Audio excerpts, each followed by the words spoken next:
Hello guys, welcome back to my channel Gayatri Roy blog. তোমরা কেমন আছো? আমি ভালো আছি। আশা করি যে তোমরাও খুব ভালো আছো। এ দেখো, আমি চলে এসেছি বল্লাকালীতে। আশা করি যে তোমাদেরকে আগের একটা ভিডিও দিয়েছিলাম, তো সেটা পুরোপুরি দেওয়া হয়নি, যেহেতু অনেকটা বড় হয়ে যাবে। তার জন্য তোমাদেরকে আমি পুরো ডিটেলসে যাতে বলতে পারি, তার জন্য নেক্সট আর একটা ভিডিও করেছি। তো এটা হলো, দেখলে যে তোমরা স্টেশন থেকে আমরা নামলাম, ঠিক তোমাদেরকে বল্লাকালী স্টেশন না ওটা হিসাবে, মানে ওখানে একটা স্টপেজ দেয়, তো সেখানে ট্রেনটা দাঁড়ায়। ঠিক তোমার ওই সোজাসুজি রাস্তা চলে গেলেই তোমরা হলো ডাইরেক্ট বল্লাকালী মন্দির পেয়ে যাবে।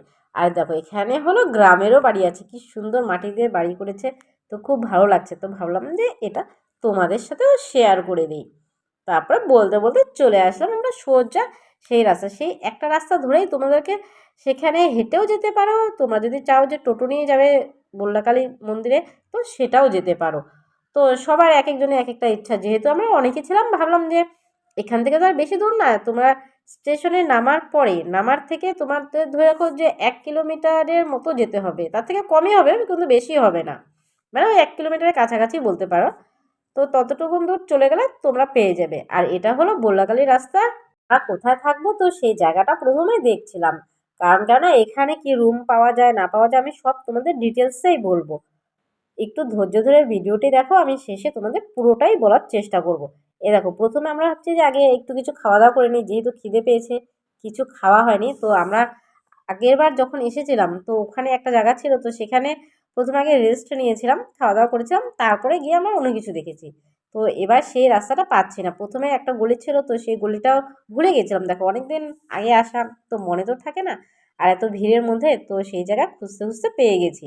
ওখানে লোকজনকে বললাম যে ওই রাস্তাটা কোথায়, কোন দিক দিয়ে যেতে হয়। তো আমরা জানি যে ঠিক মন্দিরের পিছন পাশেই আছে সেই রাস্তাটা। তো মন্দির থেকে আমরা খুব একটা বেশি দূরে যাইনি, দেখো মন্দিরের ঠিক পিছনেই আছে। তো এই জায়গাটায় আমরা প্রথমবার ছিলাম, যখন ফার্স্টবার এসেছিলাম, তো তখন ছিলাম। আর এই যে এইসব জিনিসগুলো যে দেখতে পাচ্ছ, তো এখানকারই এটা দেশি কি বলে, দারু না কি বলে, যাই হোক কিছু একটা হবে। তো এখানে এই জায়গাটাতে প্রচুর ভিড় হয়, প্রচুর পরিমাণে। আশা করি তোমরা দেখে বুঝতে পারছো। তো এখানে আবার বসারও জায়গা আছে, দেখো খুব সুন্দরভাবে পাশেই বসারও জায়গা আছে। সামনে একটা পুকুর আছে, পুকুরের ঠিক ওই পাড়টাই হলো যে দেখতে পাচ্ছ যে মন্দিরের মতো, তো ওটাই হলো মেন মন্দির। তো আমরা হলাম ঠিক এই মেন মন্দিরের পিছনেই আছি। আগেরবারও ছিলাম, এবারও আপাতত ছিলাম, কিন্তু পরে আবার নেক্সটে আমরা রুম চেঞ্জ করে নিয়েছি। এই দেখো, এখানে হলো অনেক পাঁঠা আছে, আর তোমাদেরকে পাঁঠাও দেখাবো যে কত পাঁঠা বলি হয়, কি হয় না হয় ডিটেলসে বলবো। আর দেখো, এই জায়গাটাও অনেকে বসেছে, তো এই জায়গাটা ভাবলাম যে আমরা কিছু সময় বসি, রেস্ট নেই, খাওয়া দাওয়া করি। কারণ যেহেতু আমরা এখন এসেছি, তো আমাদেরও তো অনেক পরিশ্রম হয়েছে, হাঁটাহাঁটি হয়েছে, তো আর দেখো না খেলে তো আর চলা যাবে না। তো প্রথমে আগে আমরা একটু চাটা খেয়ে নিলাম, তারপরে অনেক কিছু খেলাম এখানে, টিফিন করে নিলাম জাস্ট। করার পরে তখন দেখি যে ভাস্তার পাঁপড় কিনেছে, তো পাঁপড় খাচ্ছে, তো ও আমাকে এভাবে করে খাইয়ে দেবে। তা আমি বলছি, পাপা এভাবে খায় না, নোংরা পড়বে নিচে। ও কিছুতেই মানছে না, বলছে না আগে দাঁড়াও দাঁড়াও এভাবে করে খাবো। ও আমাকে জোর জবরদস্তি এভাবে করে খাইয়ে দিল। ওই দেখো, আবার ভিডিও করছে, আবার বলছে যে ভিডিওকে দাঁড়াতে, যে ভিডিও করছে আগে দাঁড়াক, আগে খাবে তারপরে। তো যাই হোক, ওখানে অনেকটা সময় ধরে এভাবে করেই খুনসুটি চললো, তো ভালোও লাগলো।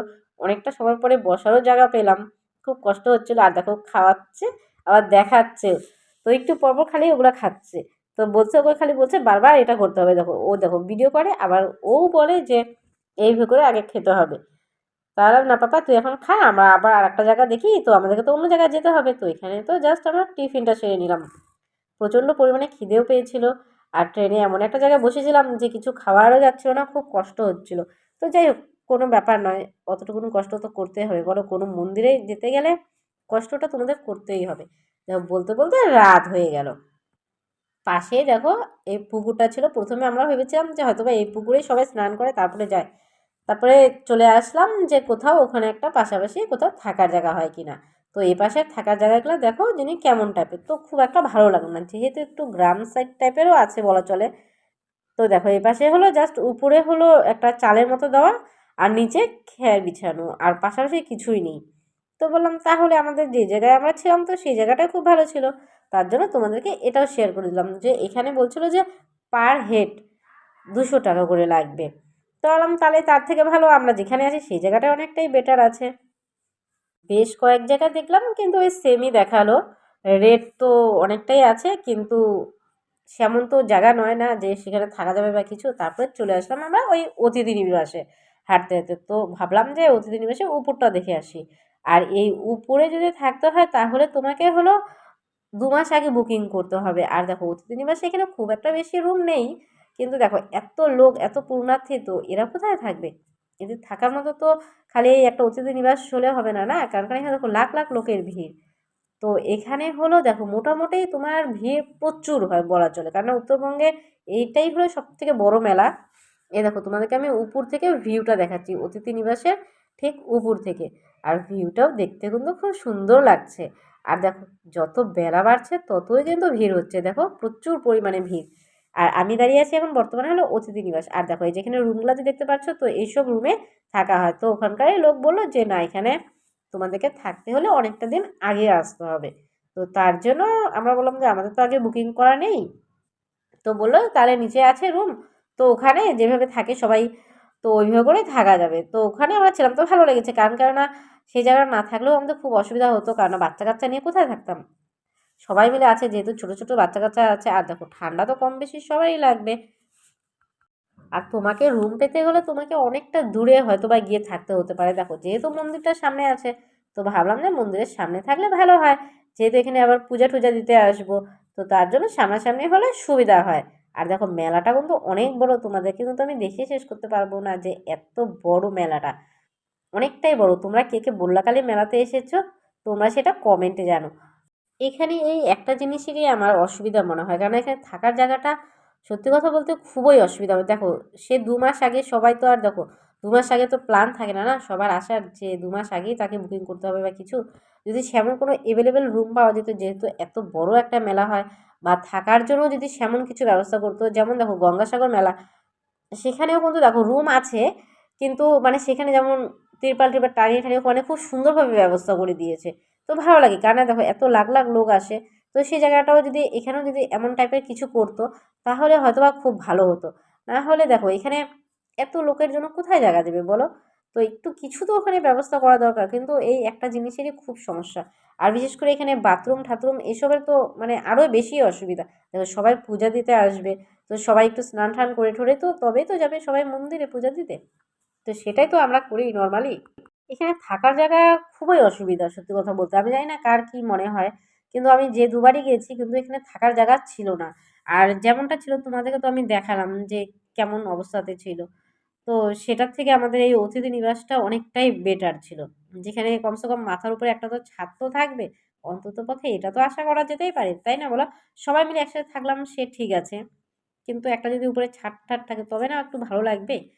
কিন্তু এখানে কোনো সেমন কোনো ব্যবস্থা ছিল না। সেই একটা রুমের মধ্যে দেখো, রুমটাও তো তোমাদেরকে আমি দেখিয়েছি যে কতটাই ছোট হয়। তো সেখানে এত লোকের ভিড় কি করে সবাই থাকবে বলো? একটা জায়গায় তো আর সবাই থাকা সম্ভব হয়ে ওঠে না। মেলা ঘুরে ঘুরে প্রচণ্ড খিদেও পেয়ে যাচ্ছে, আর পাশাপাশি কিন্তু প্রচুর দোকান আছে। ভাবছিলাম প্রথমে খাবো, তারপরে ভাবলাম যে না, আগে স্নান টান করবো, পূজা টুজা দেবো, তো তারপরে খাওয়া দাওয়াটা সারবো। তারপরে দেখতে দেখতে আমাদের অনেকটা টাইম লেগে গেল। আর দেখো মেলাটা কিন্তু প্রচুর বড়, আর এই মেলাতে কিন্তু সব কিছুই পাওয়া যায়। আশা করি তোমাদেরকে মেলাটা কিন্তু অনেকটাই দেখা যাবে। ঠাকুরগুলা দেখো কি সুন্দর লাগছে, আর এখানকার জিনিসপত্রগুলা কিন্তু আমার খুব ভালো লাগে। তোমাদের কার কার ভালো লাগে তোমরা সেটা কমেন্ট করো। আর আমি এবার কিছু কিনিনি অবশ্য, আমি তোমাদেরকে সেটাও বলবো পরের ভিডিওতে যে কিনেছি কি না নিয়েছি। তো সেমন কিছু একটা নেওয়া হয়নি, জাস্ট আমাদের ঘুরতে আসাটাই হয়েছে। কারণ কেননা এবছর অনেকটাই টায়ার্ড হয়ে গেছিলাম সব্বাই। যেহেতু আসার সময় বসার জায়গা পাইনি খুব একটা ভালো, তারপরে দেখো থাকারও একটা সমস্যা ছিল। তো যাই হোক এবার মানে আগেরবারের থেকে এবার একটু পরিশ্রমটা কম মনে হলো। যেহেতু আগেরবার থেকেছি, তো এখানে জায়গাটা তো বুঝি যে কোথায় কি থাকতে হবে কি না হবে। তো সেই অনুযায়ী আমরা চলে গিয়েছিলাম ডাইরেক্ট অতিথি নিবাসে। সেখানে একটু রেস্ট নিয়েছিলাম বাইরে এক জায়গায়, খাওয়া-দাওয়া টিফিন একটু করে নিয়েছিলাম নরমালি। তো তারপরে চলে গিয়েছিলাম আমরা হলাম অতিথি নিবাসে। অতিথি নিবাসে জায়গাটা সত্যি খুব ভালো আছে। তোমরা যদি কেউ চাও যে সেখানে থাকবে, সেখানে কিন্তু কোনো রেট লাগে না। মানে উপরে রুম থাকতে গেলে রেট লাগে, কিন্তু নিচে যেভাবে যে ঢালা বিছানা করা ছিল, তো সেটার জন্য কোনো রেট লাগে না। সেখানে যদি কেউ চায় তো তোমরা সেটা দিও না। কারণ কেননা ওখানে প্রত্যেকবারই কিন্তু মানে ওখানকারই লোকজন বলেছে, ওখানকার লোকজনের ব্যবহারও সত্যি বলতে খুবই ভালো। তোমাদেরকে আমি পরের ইসেতে দেখাবো ভিডিওতে, যে ওখানকার মানুষজন সত্যিই খুব ভালো। হেল্পফুলি মানে ওখানে আমরা যখন গেছিলাম তো তখন বুঝতে পারিনি যে এখানে টাকা লাগবে কি না, বা কোথায় থাকবো কি এইসব ব্যাপারটা আমাদের ছিল। তো তখন আমরা ওখানে গিয়ে বললাম, তো ওনারাই বললো যে এখানে গিয়ে থাকতে পারো। তারপর বলতে বলতে দাদা আর ভাই ওদের খিদে পেয়ে গেছে, তো বললো তারা একটু চাটা খেয়ে নে। তো আমি আর চাটা খেলাম না, যেহেতু আমরা কিছুক্ষণ আগে এসব খেয়েছিলাম, তো ভাবলাম না এখন একটু মেলাটা কোনো রকমে ঘুরে নিলাম। আর যেহেতু সবাইকে রেখে এসেছি, তো আমরা এখন যাব ফ্রেশ ট্রেশ হবো, তারপরে আমরা রেডি হয়ে মন্দিরে যাব পুজো দিতে। তো তার আগে একটু ঘুরে নিচ্ছি পাশে জায়গাটা। আর দেখো মেলাটা কিন্তু অনেকটাই বড়। আর যেহেতু আমরা এখন এসেছি হলাম কটা 11:30টার মতো বাজে, তো তখন আমরা বাইরেই ছিলাম। এ দেখো আর কি সুন্দর, এখানে কিন্তু ভালো ভালো খাবার দাবারও পাওয়া যায়, এখানে সব কিছুই পাওয়া যায় মোটামুটি, মোমো চাউমিন এগরোল ঠেগরোল থেকে মানে ধোসা ইডলি নিরামিষ খাবার সবটাই এখানে পাওয়া যায়। দেখো তোমাদের দেখাচ্ছি পাশাপাশি কিন্তু প্রচুর দোকান আছে, মানে তোমাদের দেখো মেলাতে তো নর্মালি বোঝোই যে সব কিছুই পাওয়া যায়। আর আমরা চলে আসলাম ঠিক মন্দিরের পেছন পাশটা। তো এখানে এসে দেখে নিচ্ছি যে কোথা থেকে প্রসাদ কিনবো। তো এটা হলো পিছনের জায়গা ছিল, তো এখান থেকে তোমরা চাইলে পরে প্রসাদ নিয়ে নিতে পারো। এখানে হাঁড়ি সিস্টেমে পাওয়া যায়। তো হাঁড়ি সিস্টেম 100 টাকাও আছে, 200 আছে, 400 500, মানে তোমাদের যে যার যা সামর্থ্য তোমরা সেই অনুযায়ী জিনিস কিনে নিতে পারো। এই দেখো এখানে কিন্তু সন্দেশ আছে, তারপরে আরও নকুলদানা আছে, একটু বড় বড় টাইপের নকুলদানাগুলো, সেগুলোও খেতে খুব ভালো লাগে। তো সেটা দেখলাম ওখানে। তো তোমাদেরকে আমি একটু পরে অবশ্যই দেখাবো যখন আমরা প্রসাদ নেব। তো এখন তো আমরা জাস্ট একটু ঘুরে দেখতে আসছি যে কোথায় কি পাওয়া যায়, যেহেতু দাদা এবার প্রথমবার এসেছে। তো ভাবলাম তাহলে চলো একটু আমরা বাইরে থেকে একটু ঘুরে আসি। তো ওখানে বসে থেকে কী হবে, যেহেতু মেলায় ঘুরতে আসছি বলো, তো একটু তো ঘুরতেই হয়। আমরা ঠিক চলে এসেছিলাম মন্দিরের ঠিক পিছন পাশে। তো এপাশে একটা মেলা বসেছে, এই মেলাটাও কিন্তু অনেকটাই বড় হয়। তো আমরা যেই সময়টায় গিয়েছিলাম, তো সেই সময়টা একটু ভিড়টা কম ছিল, খুব একটা বেশি ছিল না। আর মেলা তখন দেখবে পুরোপুরি দেখো স্টার্টও হয়নি, দেখো মেলার জায়গায় কিন্তু খুব একটা ভিড় নেই। হ্যাঁ, 50 টাকা লাগছে, দেখে যাও মেলার শেষে। মেলা ফাঁকা কেন?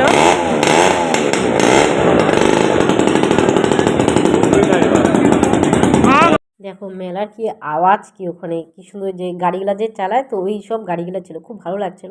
আর মেলাটা আমার খুব একটা বেশি ঘোরা হয়নি, জাস্ট এতটুকুনি ঘোরা হয়েছে। কারণ যেহেতু আমরা ওদেরকে রেখে আসছি, সবাই ওরা আছে, তো ওরাও তো খোঁজাখুঁজি করবে না। তো এখানে আবার না অনেকটা নেটওয়ার্কেরও প্রবলেম হচ্ছে, তারপরে একটু চার্জে দেওয়ারও সমস্যা হচ্ছে, যদিও বা আমার হয়নি চার্জে দেওয়ার। কারণ আমরা যে জায়গায় অতিথি নিবাসে ছিলাম, তো ওখানকার মেম্বাররা সত্যি কথা বলতে খুব ভালো ছিল। তো ওনারাই আমাকে বলে দিল যে এখানে চার্জে দিতে। তারপরে দেখো বলতে বলতে চলে আসলাম এক লটারি যে খেলে, তো এখানে 20 টাকা করে যে টিকিটটা, যেটা আমরা জগতী পূজায় খেলেছিলাম, তো সেটাও এখানে দেখলাম। তো ভাবছিলাম খেলবো, তো ভাবলাম যদি এখানে প্রাইস টাইসগুলো পাই, তো নিয়ে যাওয়া আমাদের একটু ইসে করাটা অসুবিধা হয়ে যাবে। তো তার জন্য আমরা সেখানে খেলাটা করিনি, কিন্তু অনেকটা সময় ছিলাম, সেই জায়গাটা দেখলাম। আর দেখো নাগরদোলা কিন্তু এখনো স্টার্টই হয়নি। বলতে বলতে চলে আসলাম মেলার থেকে ঠিক একটু বাইরে। এখানে দেখো কত ধরনের জিনিস পাওয়া যায়। তো আমাদের কিন্তু কিছু কেনা হয়নি এবার মেলাতে, তোমাদেরকে সেটা অবশ্যই আমি আগেও বলেছি, তো এখনও বললাম। জাস্ট আমরা গিয়েছিলাম, তো আমাদের ঘোরাটাও যে খুব একটা বেশি হয়েছে তাও না। তো বলতে বলতে চলে আসলাম ঠিক মেলার ভেতর থেকে, মানে বেরিয়েই তার পিছনে মন্দিরটা ছিল। দেখো চলে আসলাম আমরা জয় মা বল্লাকালীতে। আর দেখো এখানে কতটা ভিড় আমি তোমাদেরকে সেটা দেখাচ্ছি। এই দেখো এখানে কিন্তু প্রচুর ভিড়, আমরা কিন্তু যেতেই পারছিলাম না। প্রথমে ভাবছিলাম যে যাবো না, তারপর ভাবলাম না, প্রথমে আগে একটু দর্শনটা তো করে আসি, তারপরে পরে এসে না তো পূজা দেওয়া যাবে। আর যেহেতু আমরা ঠিক মন্দিরের সামনেই ছিলাম, মানে মন্দিরের ঠিক অপোজিটেই আমরা ছিলাম, এখানে কিন্তু প্রচুর পুলিশের পাহারা আছে। আর দেখো এখানে দাঁড়িয়ে আছি, এখানে কিন্তু বেশি সময় কাউকে দাঁড়াতে দিচ্ছে না, যেহেতু দুপাশ থেকে লোক যাতায়াত করছে। ওই সাইড থেকে যেটা আমরা স্টেশন থেকে নামলাম, তো সেখান থেকেও আসছে। আবার এই পাশে তোমার চলে আসছে হলো বাস স্ট্যান্ড, তো বাস স্ট্যান্ড থেকেও লোক আসছে প্রচুর পরিমাণে। তো তার জন্য ওই জায়গাটা একটু ভিড়টা কম করতে বলছিল, যেহেতু এপাশ দিয়ে দুদিক থেকে লোক আসবে। বলতে বলতে চলে গেলাম আমরা ঠিক মন্দিরে, যেখানে পুজো দেয়, তো সেই জায়গা দিয়ে আমাদের যেতে হবে মন্দির দর্শন করতে। তো আমরা তো এখন জাস্ট দর্শন করতে যাচ্ছি, পুজো তো পরে দেবো। আর দেখো কত ভিড়, কত মানে এখানে প্রচুর পরিমাণে ভিড় আছে। আর দেখো তোমাদেরকে আমি ভাবছি যে এখানে ভিতরে দাঁড়িয়ে একটু ফটো ফটো তোলা যায় বা একটু ভিডিও করা যায়, ভাবছিলাম প্রথমে এটা করব, কিন্তু এখানে সামনে এসে দেখি যে সেই জায়গাটা বন্ধ করা আছে। জানি না এখন ওরা কি করে ঢুকেছে, তো আমরাও ঢুকতে পারছিলাম না বলে ওখানে আমরা অনেকটা সময় ওয়েট করছিলাম। ভাবছিলাম এখান থেকেও একটু দর্শন করলে কি হয়, মানে মন্দিরের ঠিক কাছাকাছি পড়ে, কারণ ওখানে কোনো ঠেলাঠেলি ধাক্কাধাক্কির ব্যাপারটা থাকে না। আর যে সাইড দিয়ে আমরা পুজো দিতে যাব, ওই সাইড তো ওখানে তো দাঁড়াতে দেবেই না, কাউকেই দাঁড়াতে দেবে না। কারণ ওখানে পূজা করে বেরিয়ে যেতে হবে। তো তার জন্য আমাদের এবার খুব একটা সামনের থেকে বা অনেকটা সময় জন্য দেখা তো সেটা হয়নি। এই যে গেটটা দেখতে পাচ্ছ, তো এই গেটটা দিয়েই ও সামনে যাওয়া যায়, ঠিক মন্দিরের সামনেই যাওয়া যায়, যেখানে একটু ব্যারিকেডের মতো করা আছে। তো সেই জায়গাটা যাওয়ার খুব ইচ্ছা ছিল, কিন্তু সেই জায়গাটা কোনো কারণবশত বন্ধ ছিল, তো তার জন্য সেখানে আমাদের যাওয়া হয়নি। তাতে একটু মনটাও খারাপ হয়ে গেল। তো ভাবছিলাম যে পরে যাব, কিন্তু পরে আর কোনোভাবেই সুযোগ হয়নি। আর দেখো সামনে ঢোকার সাইডটা কিন্তু প্রচুর ভিড় ছিল, তো যতটা একটু ভিতরে গেলাম তো একটু হালকা, একটুখানি এই পাশটায় একটু হালকা পেলাম। পরে আবার যখন সামনের সাইডটা চলে গেলাম, মন্দিরের ঠিক সামনের সাইডটা, এ দেখো তোমাদেরকে কিন্তু আমি পুরাটাই দেখাচ্ছি কোন দিক দিয়ে যেতে হয় না হয়, এর জন্য হয়তো বা একটু ভিডিওটা বড় হচ্ছে, কিন্তু তোমরা কিন্তু পুরোপুরি বুঝে যাবে যে কোন দিক দিয়ে আসতে হয় কি না হয়। তোমাদেরকে কিন্তু আমি A to Z ডিটেলসটাই কিন্তু আমি বলে দিচ্ছি এই ভিডিওতে। তোমরা যারা ধরো যে আসোনি বা আসতে চাও, অনেকেরই আছে যে মন্দিরে আসতে মন চায়, অনেকেরই হয় ইচ্ছা, হয়তো বা চেনে না। তো সেই জিনিসটা যদি তোমরা যদি এই ভিডিওটি দেখে যাও, তাহলে তোমরা পুরোপুরি মন্দিরের সামনাসামনি চলে যেতে পারবে। এর জন্য হয়তো বা আমি 2-3 পার্টে ভিডিওটা করব, যেহেতু অনেকে আছে যে চেনে না। দেখো সবাই তো সব জায়গা চেনে সেমনটা তো নয়, তো সবারই হয়তো বা এবার প্রথমবার, বা কেউ নেক্সট বার আসতে চায়, তো তার জন্য তো সেটা প্রথমবারই হতে পারে। তো তারা তো চেনে না কোথায় যেতে হবে না যেতে হবে। তো এই ভিডিওটা যদি তোমরা দেখো পুরোপুরি, তাহলে তোমরা অবশ্যই মন্দিরে চলে যেতে পারবে। দেখো বলতে বলতে চলে আসলাম ঠিক মন্দিরের সামনে। তো ঘন্টাগুলো এত উপরে লাগানো ছিল যে আমার ওখানে হাত যায়নি, তো তার জন্য আমি সেটা লাগাতেও পারিনি। কিন্তু মন চাচ্ছিল যে করব, কিন্তু সেটা সম্ভব না। বলতে বলতে দেখো চলে আসলাম মন্দিরের সামনে। আর দেখো মন্দিরের সামনেরটা কিন্তু ভিড় ছিল, অনেক ভিড় ছিল ওই জায়গাটা। আর দেখো সবাই এখানে যে বাতাসা ঠাতাসা নেয় হাঁড়িতে করে দেয়, যে দেখতেই পাচ্ছ তোমরা এই হাঁড়ি ঠাড়ি। তো এখানে জাস্ট প্রসাদ বলতে কি, এখানে মানে তোমরা গিয়ে মন্দিরের সামনে গিয়ে প্রসাদ ওটা ছুঁড়ে দিবে, কারণ কেন ওটা তখন ওই সময় পূজা হয় না, মানে ওইভাবে করেই সবাই ওই জায়গাটা পূজা দেয়, যেহেতু এত ভিড়। তো ব্রাহ্মণ দিয়ে তো পূজা করা সম্ভব হয়ে ওঠে না ওই সময়টা, কারণ কেন ওই সময় দেখো তোমার পুরোপুরি মন্দিরের গেট কিন্তু, মেন মন্দিরের গেট কিন্তু বন্ধই, মেন মন্দিরের গেট কিন্তু খোলা নেই, তোমাদেরকে এই বাইরে থেকেই সবাইকে পুজো দিতে হবে। বলতে চলে আসলাম বল্লাকালীতে। এখন দেখেও মনটা খুব শান্তি হচ্ছে। সত্যি কথা বলতে বলে বোঝাতে পারবো না যে কতটা ভালো লাগছে, যে আমি তো প্রথমে ভাবতেই পারিনি। আর আমি তো প্রথমে ভেবেছিলাম যে আসবো না, কেন আমার যেদিন আমরা আসবো সেদিন আমার প্রচণ্ড পরিমাণে শরীর খারাপ ছিল। তো কোনো কারণে গ্যাস হয়ে গিয়েছিল, প্রথমে ভাবছিলাম যে হয়তো বা যাওয়া হবে না। কিন্তু সত্যি কথা বলতে যদি ভগবানকে মন থেকে ডাকা যায় তো সেটা ঠিক পাওয়া যায়। হয়তো বা একটু লেটেই পাওয়া যায়, কিন্তু পাওয়া অবশ্যই যায়। হয়তো বা একটু সময় লাগে। প্রথমে তো আমি ছেড়ে দিয়েছিলাম যে যেতে পারবো না। দেখো তোমাদেরকে আরেকবার একটু দেখিয়ে দিলাম যে দেখো মন্দিরের সেটা কতটা কাছ থেকে, মানে এখানে যে ভিতরে যে এই যে জায়গাগুলো দেখতে পাচ্ছ, যে সামনে যে জায়গা দাঁড়িয়ে আছে সবাই, তো ওই জায়গায় যদি যেতে পারতাম তাহলে তোমাদেরকে আমি অনেকটা ভালো করে দেখাতে পারতাম, কিন্তু আগেরবার যাওয়া হয়েছিল। এবছর আর সামনের জায়গাটা গেটটা বন্ধ ছিল, তার জন্য আমি দেখাতে পারলাম না, তার জন্য সরি। আর দেখো তোমাদেরকে মোটামুটি আমি পুরোটা দেখিয়ে দিলাম। এখানেও অনেকে আছে যে রেস্ট নিতে পারছে, এখানেও আছে মানে সারা ধরে যারা অনেক দূর দূর থেকে আসছে, আর এখানে তো প্রচুর পুণ্যার্থী আসে না, তার জন্য এই জায়গাটা প্রচুর পরিমাণে ভিড়। আর দেখো এখানে চলে এসেছে হলো জিন্দা কালী চলে এসেছে, তোমাদেরকে সেটা পুরোটা ভালো করে দেখাতে পারলাম না, তার জন্য সরি। কারণ কেন অনেকক্ষণ থেকে হাঁটাহাঁটি করছি, পাও প্রচণ্ড ব্যথা হয়ে গেছে। কারণ কেন দেখো এখন অব্দি আসার পরে একটু রেস্ট নিই, জাস্ট ওখানে আধা ঘন্টার মতো একটু বসেছিলাম, টিফিন করেছিলাম, তার জন্য একটু সময় লেগেছে। তাছাড়া কিন্তু সেখানে আর কোথাও বসা হয়নি, যেহেতু ভাবলাম যে ঘুরতে আসছে তো সেই জায়গাটার তো একটু ঘুরে নিই। প্রথমে ওরা সবাই বলছিল যে বসে থাকবে, তো ওরা সবাই কিন্তু বসে আছে, যেহেতু বাচ্চা কাচ্চা আছে ওদেরকে নিয়ে তো এতটা মেলা ঘোরা সম্ভব না, না ধরো ওরা তো অস্বস্তি ফিল করবে না, ওরা তো খুব ছোটো ছোটো বাচ্চা। তো তার জন্য তারা ছিল এখানে, দাদা আর আমি আর ভাই বেরিয়ে গেছিলাম। পুরোটাই এখানে মোটামুটি আমাদের দেখা কমপ্লিট বলা চলে না, কারণ এতটা বড় এটা কমপ্লিট করা সম্ভব নয়। আর দেখো এখানকার বনকুলগুলা দেখতে ও সেই লাগছে, আর এখানকার বনকুলও খেয়েছি, খুব ভালো লাগছে। আর এখানে দেখো আচারের দোকানগুলো, মানে এখনও আমার মন চাচ্ছে যে গিয়ে যদি কিনে নিয়ে আসতে পারতাম তাহলে খুব ভালো হতো। আর দেখো বলতে বলতে আমরা মন্দিরে এমনি দর্শন করে চলে আসলাম। নেক্সট টাইমে আমরা মন্দির দর্শনে আবার যাব, যখন পুজো দিতে যাবো তখন আমি তোমাদেরকে আবার এইটার ভিডিও শেয়ার করব। এরকম বলতে বলতে চলে আসলাম আমরা ঠিক অতিথি নিবাসে। যেহেতু এখন আমরা অতিথি নিবাসে আছি, আর অতিথি নিবাসের জায়গাটাও কিন্তু খুব সুন্দর হয়েছে। এবার আগেরবার তো আমরা জানতামই না যে এখানে থাকতে হয় বা কিছু। এখানে আসার আগে প্রথমে ভেবেছিলাম যে আমি এখানে থাকবো, খুব ইচ্ছা ছিল আমার সেই জায়গাটা। কারণ কেন জানি কাছে পিঠে কোথাও হোটেল নেই, সেটাও আমি জানি। মানে হয়তো বা আছে, হয়তো বা অনেকটা দূরে ডিস্টেন্সে যেতে হবে। তো আমরা হচ্ছে না মন্দিরের সামনে থাকলে ভালো লাগবে। আর তোমরা যারা যারা আমার এই ভিডিওটা দেখেছো প্লিজ প্লিজ প্লিজ সবাই সাবস্ক্রাইব করে দিও। প্লিজ প্লিজ সবার কাছে অনুরোধ রইল যে তোমরা সাবস্ক্রাইব করে দিও। আর তোমরা যদি সাবস্ক্রাইব করে দাও তাহলে যে কোনো জায়গার আমি যদি ঘুরতে যাই তাহলে তোমাদের সাথে আমি সেটা শেয়ার করব। তোমরাও তাহলে সেটা দেখে নিতে পারবে। আর দেখো এটা হলো অতিথি নিবাসের মেন ভেতরের জায়গাটা। আর দেখো তোমাদেরকে আমি আগেও দেখিয়েছি এখনও দেখালাম। দেখো এপাশে কিন্তু যত বেলা বাড়ছে ততই কিন্তু ভিড় বাড়ছে। কারণ এখানে কিন্তু সারা রাত পুজো হয়। বলতে বলতে চলে আসলাম ভাস্তার কাছে। তা কি একটা মেলা থেকে নিয়েছে মুখোশের মতো সেটা দেখে আমাকে ভয় দেখাচ্ছিল। আর তোমাদের যদি ভিডিওটি ভালো লেগে থাকে তো অবশ্যই অবশ্যই অবশ্যই like comment share and subscribe করো। আর যদি তোমরা কেউ ফেসবুক থেকে হয়ে থাকো তো পেজটিকে প্রচুর প্রচুর প্রচুর পরিমাণে শেয়ার করো বন্ধুদের সাথে। তাহলে বন্ধুরাও তোমাদের ভিডিওটি দেখে উপকৃত হতে পারবে। এরপরে দেখা হচ্ছে নেক্সট ভিডিওতে। Tata bye bye.